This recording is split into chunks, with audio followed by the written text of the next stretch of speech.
awful in Libya as it is too in Morocco. We have live pictures coming to us still from there as a search and rescue operation continues in Morocco, this massive effort to try and search for survivors from the devastating earthquake there. We've seen some hopeful pictures of aid workers arriving in small villages, bringing food, toys and shelter for people. But what you're seeing here is one of the rescue teams just continuing to search for survivors. But unfortunately, I think those hopes are fading fast, we're hearing. Lots of reports from Morocco just saying when they send in the sniffer dogs, they're not really getting many signs of life. But they continue. Of course, that powerful earthquake in Morocco killing 2,900 people and leaving hundreds of thousands of people homeless. Well, we can take you there now because the BBC's Tom Bateman is in the Atlas Mountains. He's been with UK aid workers searching for survivors, and he joined me a short time ago. Well, it has been here, Lucy, another desperate night for the survivors of this earthquake, a fifth night out in the open. And one of the things we've been witnessing is just the dearth of shelter, of tents for people. People are having to use blankets, tarpaulin, bits of timber, broken tree branches to try and take shelter. It gets very chilly in the high Atlas Mountains at night, and that is putting people at increased risk who are already, of course, very traumatized after the events of last Friday. Now, we've come to the town of Amsmiz. This is basically now a base of the mountains for the 4 international search and rescue teams who have been invited here by the Moroccans, the Moroccan military here as well. In the last few minutes, we've seen a helicopter take off. Now, in there are 2 or several members, I should say, of the British rescue team. You can see their base camp behind us here. But even in that case, because of the very difficult conditions, the inaccessibility of places that have been struck, they've been told that they can only do reconnaissance at that point. They can't actually land to get that help and that potential rescue to where it is most needed. Now, after the last 24 hours, we have joined one of those UK search and rescue teams on a journey into one of the most remote areas of this region.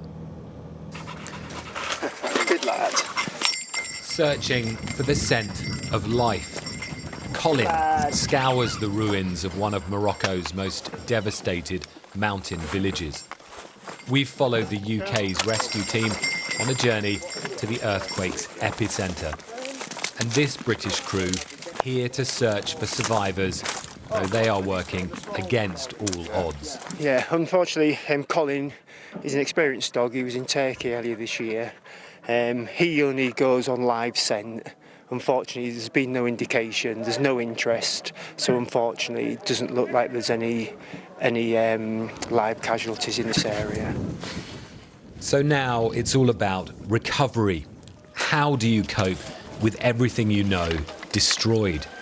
Hussein digs out the remains of his home, hoping to get to his possessions and his family's clothes. I was here with my family. We were having dinner. The ceiling fell on me. It's God's decision. My brother died. There is nothing I can do. I'm just going to take my clothes out and go to the tent. And this is their home now. People are having to find a way to live with the foul air of death all around them. They say more than 100 were buried instantly when the quake hit here. The destruction is near absolute. Well, only the minaret of their mosque remains. Everything else, homes, streets, a whole community is reduced to this. It is overwhelming. And everyone we've spoken to here says they believe everyone that was missing has died. There is no hope left of finding survivors. Some supplies are arriving for people who have lost everything. All but cut off from the outside world, residents say they need much more. There is no house to live in. If there is no help from the government, we have nothing. And what the earth took away, they are already trying to rebuild. These are people shattered by loss, but having to find the ways to keep going. Tom, so we see that British team there, as you say, working against the odds, and then you're interviewing people who say they need much more help. And yet there's been this concern, some criticism perhaps, that some international agencies and countries haven't been able to get into Morocco. What are the authorities saying about that? Yeah, because it took around 48 hours or so for the Moroccan authorities to invite aid in, and countries obviously won't deploy until they get that formal invitation because it all needs to be coordinated. That's an absolutely crucial element to all of this.